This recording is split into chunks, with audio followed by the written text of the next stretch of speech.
So at BNN, of course, we're always looking for insights into what Canadian executives think, because their perspective obviously impacts the way they work and the way they run their companies. Here is Michael Hainsworth with the latest findings from the Corner Office. In the 33rd edition of the C-Suite survey, Canada's top executives weighed in on a cross-section of topics, including the use of big data, representation of women in senior ranks, and free trade with the European Union. The results were surprising. Despite an exponential growth of digital data, only 20% of execs said they are implementing a big data strategy, and only 1 in 4 said they plan to implement one soon. Most agreed that using big data would have benefits, but the cost and trouble of doing it are holding them back. This is a big deal. Indeed, it is the biggest deal our country has ever made. When it comes to free trade with the EU, most executives agreed it was a net positive for the economy, but don't think it will have much of an impact on their company or operations directly. As for the representation of women in senior roles, 60% of those surveyed said they currently don't have any women on their boards, and 50% said they were satisfied with that. When it came to increasing representation of women in those senior roles, very few said they had a plan for it, and they opposed requirements to force it.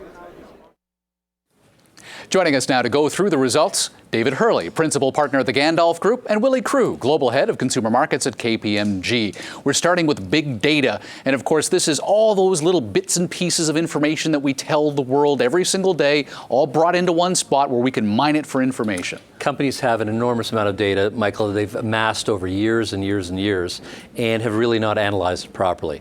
And so you've got two thoughts here: big data, which is what companies have, and data analytics, which is the analysis of that big data. And those are two very important aspects of companies' decision-making going forward. What surprised me was, with all of this information that is so valuable, only 1 in 5 companies are actively taking advantage of it.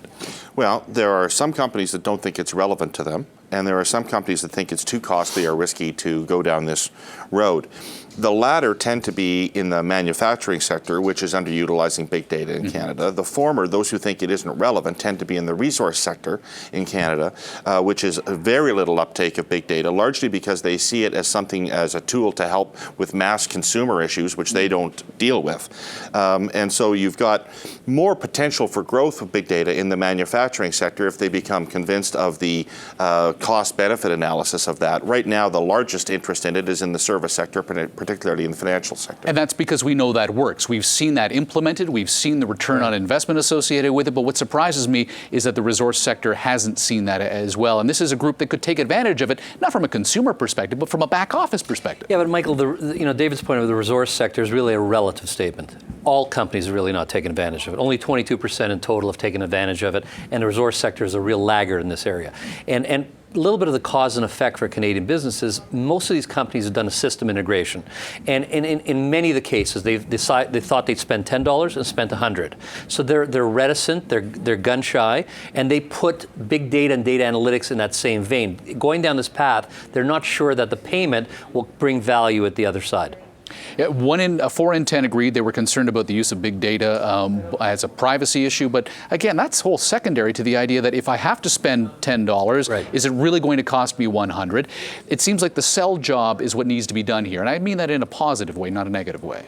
Well, I think that people do need to understand where there's going to be more value. And I think one of the ways where people are going to need to be convinced to get more value is who's going to make sense of all of this data? Who is going to come in and turn this into actionable advice for these executives? Because many executives in this survey told us, I have all the data I need. I don't have any information. I have an information shortage. So if I was convinced that somebody could take this data and turn it into something that I could use as a decision-making tool, I'd be for it. But they're skeptical. This is an area, Michael, where firms like mine, like KPMG, who are playing this space, can help to educate, as you just said. But I think the real issue here is it's a competitive issue.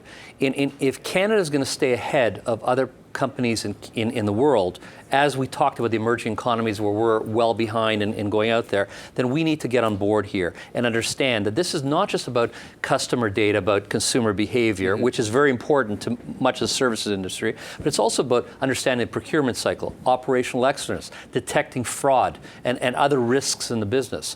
And the resource sector better understand that this is vital.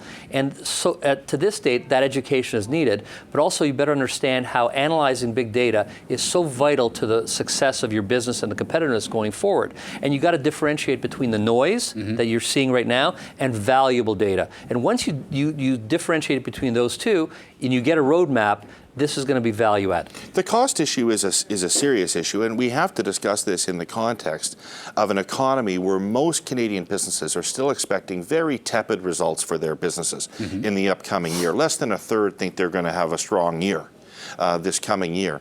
And so they really have to be persuaded, I think, that the use of big data can help them grow and be more successful rather than just being a cost burden on an already struggling balance sheet. So back to that idea that you need the sales job, the person's responsibility to come into a company and say, listen, it will cost you this, but the cost-benefit analysis shows that not only are you going to be able to be more efficient, but it's going to cost you less down the road. 100%. And that, again, as I said, that's where firms like mine need to get and do that. I touched on privacy as well. It seems that there is some reticence to get involved in big data for fear that if it ever leaked out, that they would be on the hook. But I understand, back we said, this is not just about consumer data.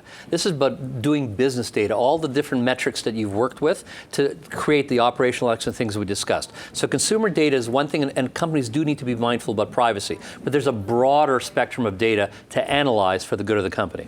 Is there a data espionage issue here? We did in a previous survey find that significant numbers of people were concerned about both different countries like China, et cetera, or even our own governments getting their hands on corporate data. I mean, the cybersecurity aspect, we talked about it in a previous thing, that's a whole separate issue. I don't want to lump big data and data analysis with the cybersecurity. I mean, somebody comes in and taps into your thing, that's a whole separate issue of security. But the value of big data, to me, is beyond reproach, and I think Canadian companies need to get on board. Gentlemen, thank you so much. Thank you.